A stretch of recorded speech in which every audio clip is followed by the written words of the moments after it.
세례의 참뜻에 대해서 말씀을 드릴게요. 자, 생각보다도 세례를 받아야 되느냐 침례를 받아야 되느냐라는 논쟁이 많아요. 그래서 물 안에 풍덩 들어가는 것을 침례라 그러고, 우리 장로교에서는 세례를 받는다 그러는데, 세례라는 말이 맞나 침례라는 말이 맞나라는 논쟁이 있는데, 그것도 조금 언급을 할 거예요. 자, 그래서 이 회개는 뭐가 중요하냐면, 첫째, 세례를 받기 위해서는 회개를 이해해야 돼요. 신앙생활에서 제일 중요한 기초는 회개입니다. 회개. 그래서 회개를 하나님은 굉장히 중요하게 여깁니다. 이제 회개하지 않고 물에 아무리 풍덩 들어가도 헛일이에요. 헛일. 회개가 없는 세례는 헛일이에요. 자, 또 천주교에서는 영세라고 합니다. 영세. 천주교에 받는 영세도 회개를 안 하고 영세 받으면 헛일. 아무 의미가 없는 거예요. 그래서 회개 없이 세례를 받든지, 회개하지 않고 영세를 받든지, 회개하지 않고 침례를 받든지, 회개가 없는 세 가지는 다 의미가 없는 거예요. 세례를 받든 침례를 받든 영세를 받든 회개가 선행되어야 된다. 그거를 굉장히 예수님도 세례 요한도 중요하게 여기고 회개라 라는 말을 먼저 했습니다. 그때 회개하라는 말의 의미는 뭐냐면, 예수님 안 믿는 죄를 회개라는 겁니다. 죄 중에 제일 심각하고 큰 죄가 뭐냐면 회개 안 하는 것 때문에 지옥 가는 겁니다. 자, 아무도 죄를 짓지 않는 사람은 없습니다. 다 이 땅 위에 죄를 짓습니다.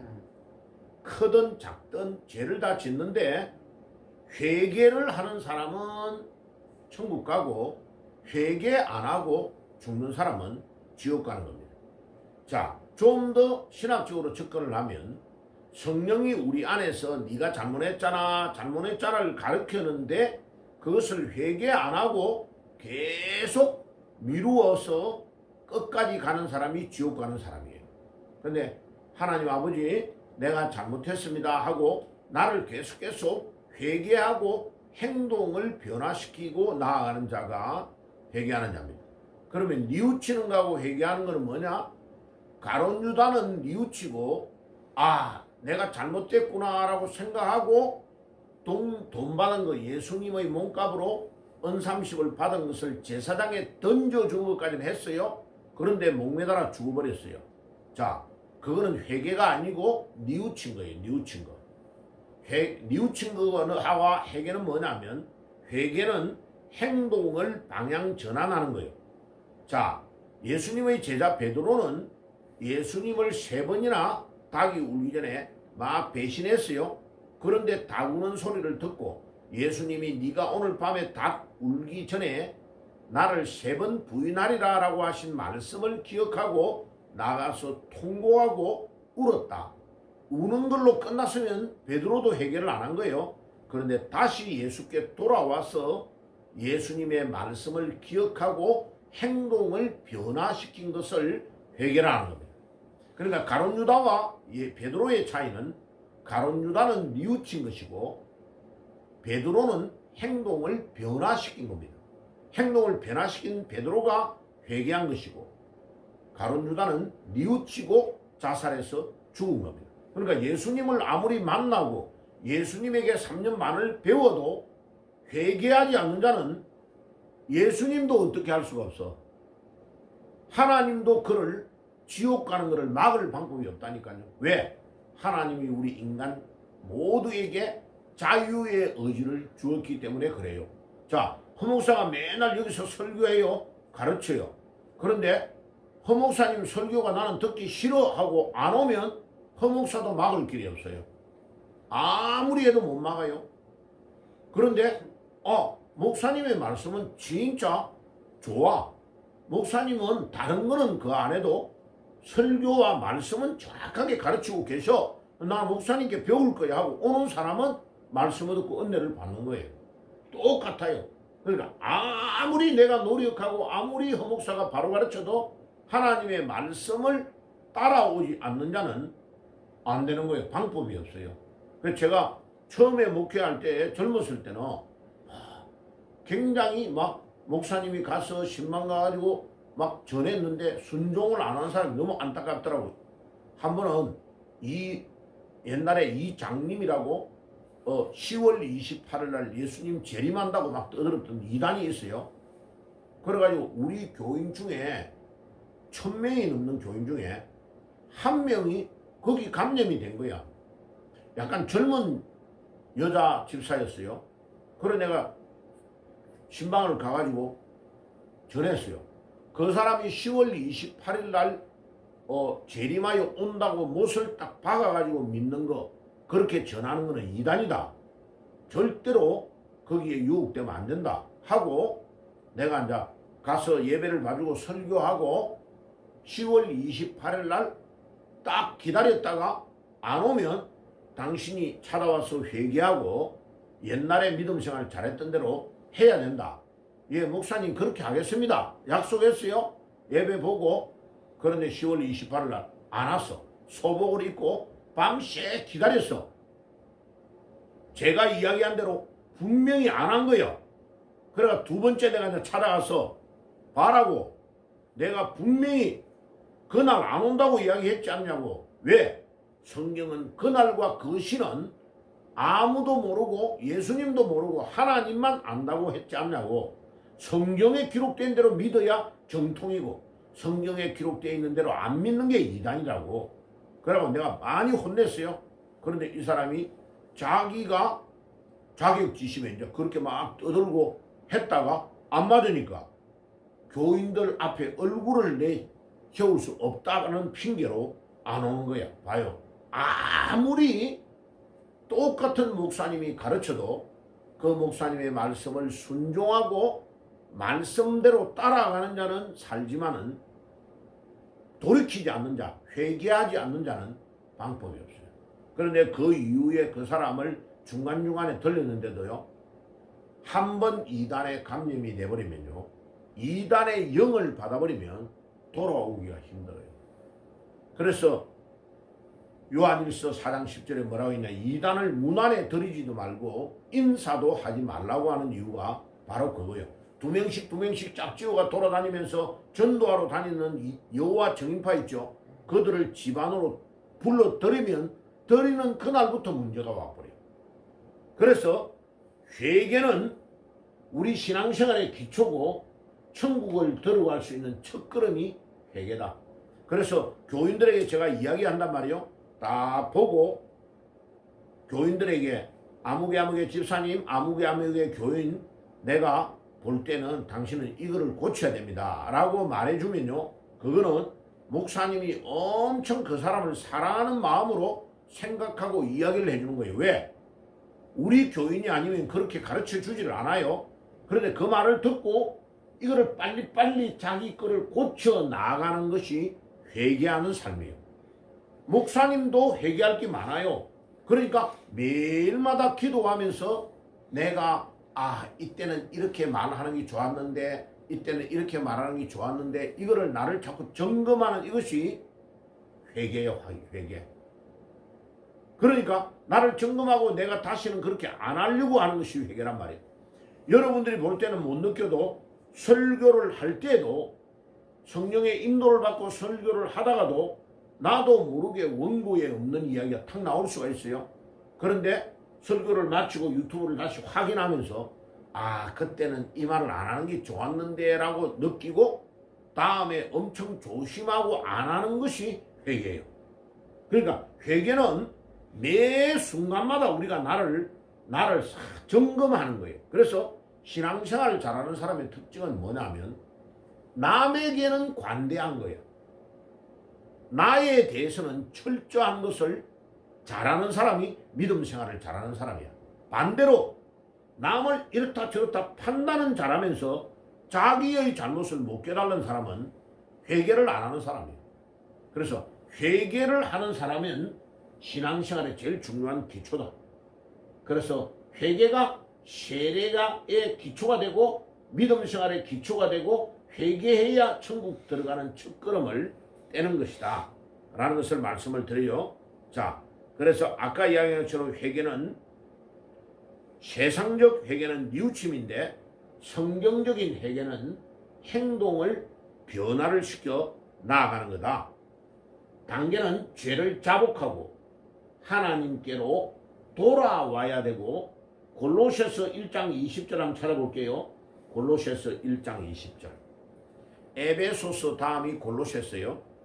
에베소 다음에 빌립보 골로새. 신약 성경의 약간 뒤쪽에 있죠.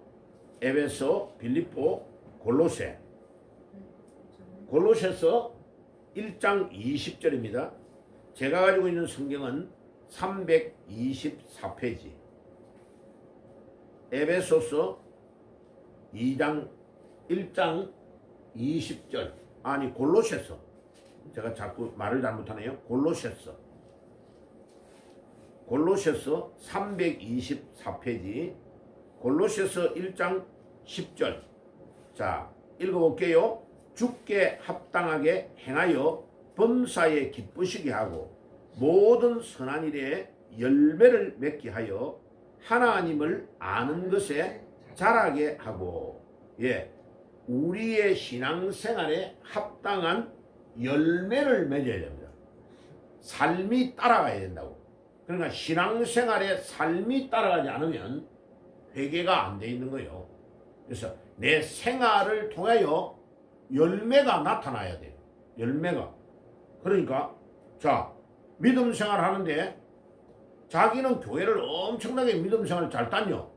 그런데 자녀들은 하나도 믿음 생활을 똑바로 안 해 봐요. 그러면 뭐를 빨리 깨달아야 되냐면, 아, 내가 가정에서 생활할 때에 부모로서 믿음을 자녀들에게 보여주지 못했다는 것을 빨리 깨달아야 돼요. 자, 목사님 중에서도 자기가 강단에서 설교는 잘하고 목회는 잘하는 것처럼 보이는데 자녀는 깡패가 나오고 자녀는 아예 안 믿는 사람이 있어요. 목사님 중에. 그거는 목사님이 뭐를 못했냐면 집에 가가지고 잠옷 입고 생활할 때에 자녀들에게 믿음의 본을 보여주지 못하는 것부터 출발이 된 거예요. 그러니까 강단에서 잘하는 거하고 자녀들에게 믿음을 잘 보여준 거하고는 다른 거예요.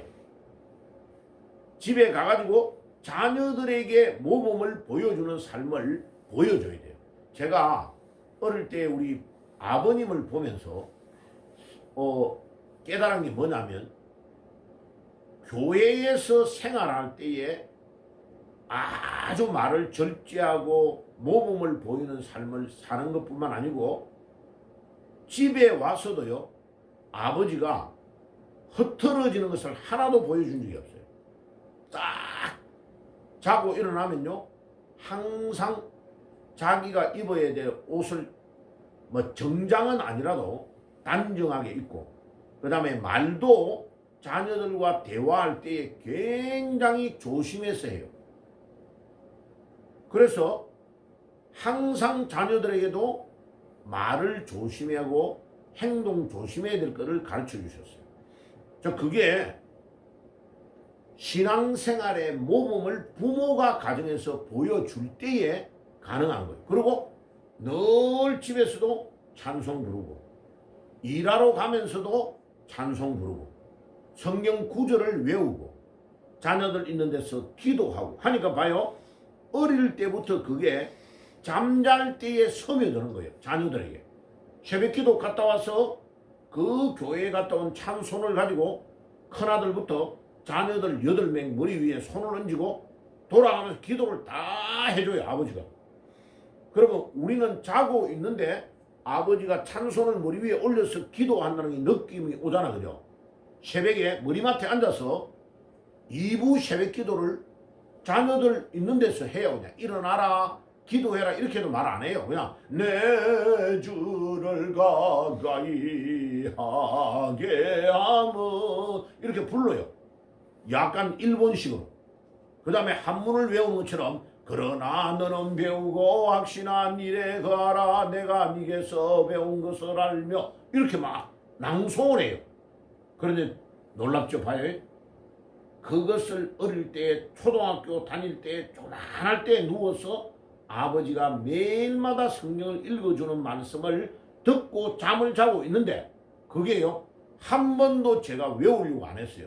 그런데요, 어느 날 갑자기 내가 목사일 때에, 그러나 너는 배우고 확신한 일에 거하라. 내가 네게서 배운 것을 알며 또 내가 어려서부터 성령을 배우나니 성령은 능히 너로 하여금 그리스도 예수 안에서 믿음에 있는, 쫙 봐요. 이게 나도 모르게 왜 외워져 있느냐? 어릴 때 아버지가 머리맡에서 성경을 외워준 그것이 머리에 그냥 들어가 버린 거죠. 그래서 골로새서 1장 20절에 우리가 신앙의 열매를 보여주는 것, 그것이 참된 회개의 삶이다. 그 다음에 회개란 자기 인생의 방향을 전환한 것이다. 빌립보서 1장 11절 제가 한번 읽어볼게요. 에베소 빌립보 1장 11절 제가 한번 찾아서 읽어볼게요. 빌립보입니다. 1장 11절입니다. 1장 11절 예수 그리스도로 말미암아 의의 열매가 가득하여 하나님의 영광과 찬송이 되기를 원하노라. 봐요. 우리가 아무리 회개했다고 콧물 흘리고 눈물 흘리고 교회에서 새벽기도를 해도 하나님 앞에 우리가 우리 인생의 방향이 전환되어서 열매가 나타나지 않으면 헛일이에요. 헛일. 빌립보서 1장 6절에도 바울이 이렇게 말합니다. 6절에 뭐라고 합니까? 너희 안에서 착한 일을 시작하시니가 그리스도의 예수의 날까지 이루실 줄을 우리는 확신하노라. 그리스도께서 우리 안에 착한 일을 하신 그분이 우리를 통하여 또 착한 일을 하기를 원하시는 것입니다. 아멘. 이게 회개의 삶입니다. 그래서 그러면 천국이란 무엇이냐? 하나님의 절대적인 주권이 통치되는 나라가 천국입니다. 그래서 천국이요, 우리가 들어가야 될 곳도 천국이지만은 이 땅 위에서 하나님의 주권, 하나님의 주권에 의해서 통치되어지는 것이 여기에서도 체험이 되고 맛을 봐야 돼요. 그래서 내 개인에게도 하나님이 항상 주장해야 되고, 우리 교회에도, 우리 가정에도 하나님이 우리 가정을 지키시고 통치하시고 인도하신다는 것을 늘 깨달아야 돼요. 그래서 두 종류의 천국이 있다. 마음의 천국이 있고 각자가 우리가 들어가야 될 천국이 있는 겁니다. 그럼 오늘 아침에도 여러분들 기도하는 동안에 기도의 응답의 첫째가 뭐냐면, 기도를 막 하면 우리 안에 마음의 기쁨과 평강이 막 찾아와요. 편안함이 온다고, 기쁨이 찾아온다고. 그러면 벌써 하나님의 나라가 여러분들에게 임하였고 기도가 응답이 되어진 겁니다. 그러면 좀 있어 보세요. 내 마음에 기쁨이 딱 오면 그게 기도가 응답이 딱 돼버려요. 자, 그래 어제도 교회에 이제 공사하는 사람 제가 불렀어요. 그래가지고 위에 에어컨 달고 하는 것 때문에 이제 불렀는데, 그래서 원래 내가 서울에서 가져온 개인 에어컨을 그냥 달라고 하니까, 목사님 제가 막 자기 사무실에 그 준비된 거 있으니까 좀 싸게 해가지고 드릴 테니까 그 좀 밑에 하고 아예 다시죠 이러더라고. 그래서 그냥 제가 이제 달기로 했어요. 좀 한 260만 원 정도, 여기 거 200만 원, 위에 거 한 60만 원 정도. 원래는 이제 하면 그 한 600만 원 정도 들어가요. 그래서 막 한 몇 달 빚을 내서라도 이렇게 끊어 드릴 테니까 그렇게 하자. 그래서 이제 기도하고 아마 어제 제 거는 싣고 가라 해서, 그거는 에어컨만 되는 거니까 그거는 이렇게 당신이 다른데 팔면 되니까 그렇게 하고 우리 거를 좀 돈을 좀 깎아서 해주면 그래 좋겠다. 그래가 이제 그거는 보내고 아마 다음 주에 거의 될 겁니다. 되고 이제 밑에 거 요 작업은 우리가 이제 내가 실리콘 다 주문해가 사놨어요. 요거 이제 우리가 붙이면 되고, 그렇게 해서 마무리를 좀 이제 하려고 합니다. 자, 그래서 우리가 중요한 거는 뭐냐면 우리 안에 마음의 천국이 딱 와야 돼요. 그 다음에 장차 우리가 들어갈 천국은 지금 우리가 살고 있는 여기에서 기쁨이 넘쳐야 돼요. 우리가 이 땅 위에 살고 있을 때의 천국을 경험하지 못하는 사람은 천국에 들어가도 그 사람은 적응을 못하는 사람이에요. 그러니까 천국은 중요한 말이 있어요. 질적이냐 이 땅 위의 삶과 질적인 차이냐 양적인 차이냐 이렇게 물어볼 때에 사람들이 착각을 해요. 질적인 차이다. 나는 여기서 내 마음대로 살아도 천국 들어가면 땡이다. 이렇게 생각하는 사람 있잖아요. 아니에요. 예수님이 가르친 것은 그런 뜻이 아니에요. 천국은 이 땅 위에서 이미 경험을 해야 돼요. 이 땅 위에서 그 첫 번째 경험이 뭐냐면 주일을 지키는 거예요. 주일날 찬송 부르고 예배드리고 우리 일주일 동안의 생활을 딱 다른 거를 단절하고 월요일부터 토요일까지는 내가 놀러가고 쇼핑하러 가고 목욕탕에 가고 내가 하고 싶은 대로 하면 돼요. 나쁜 거 말고. 그런데 주일은 달라요. 주일은 나의 날이 아니고 주님의 날이에요. 주일날 연습을 하는 거예요. 우리가. 그래서 주일날 연습한 그것이 일주일 내내 그 생활을 하는 것이 천국 가서 사는 거예요. 그러니까 주일을 산으로 들로 등산하고 다니고 예배를 안 드리면서 나는 천국 간다. 아니라니까요. 아니라니까요. 하나님은 그런 말에 쫓기는 분이 아니에요. 이 땅 위에서 여행 연습을 우리가 하고 있는 거예요. 여행 연습을 해가지고 우리가 7일 중에 하루를 주일날 주님께 드렸던 그 하루가 월요일날, 화요일날, 수요일날, 목요일날, 금요일날, 토요일로 확장되어지는 삶이 천국이에요. 그래서 이 땅 위의 삶을 양을 늘려놓는 삶이 천국 가서 우리가 사는 삶이 되는 거다. 그래서 여러분 여기에서 주님을 기뻐하고 매일 찬양하고 길거리를 다니면서도 흥얼거리며 찬송을 부르며 예수님을 믿는 게 너무 기쁘다 감사하다는 것이 느껴지지 않는 사람은 천국에 들어가도 예수님이 넣어줘도 우리가 그 삶을 적응을 못해요. 그래서 오늘 이 아침에 우리가 이 땅 위에서 벌써 마음의 천국을 누리고 이 땅 위에서 기쁨을 누리고 좀 있다가 우리가 들어갈 천국으로 들어가는 축복이 있기를 주 예수의 이름으로 축복합니다. 기도하겠습니다. 네. 하나님 우리 아버지 감사합니다. 오늘 세례에 대해서 일단 기초적인 것을 생각했습니다. 세례는 회개하고 우리 과거의 생활을 딱 잘라내고 예수님과 접붙이는 삶이 세례인 것을 믿습니다. 주님 오늘 이 아침에 세례 요한이 회개하라 라고 외쳤던 그 목소리와 우리 예수님이 회개하라 라고 외쳤던 것은 회개가 선행되지 않으면 세례가 아무런 의미가 없고 회개해야 천국 가는 출발점이 되는 것을 믿습니다. 오늘도 기도할 때에 우리의 부족함과 연약함을 회개하고 회개는 눈물을 흘리고 조금 마음의 뉘우침을 깨닫는 것이 회개가 아니고 우리의 삶이 변화되는 것이 회개인 것을 깨닫게 해주신 것 감사합니다. 오늘 이 아침에도 기도할 때에 회개하며 기도하며 중보하고 나아가는 새벽이 되게 주옵소서. 예수님의 이름으로 기도드리옵나이다. 아멘.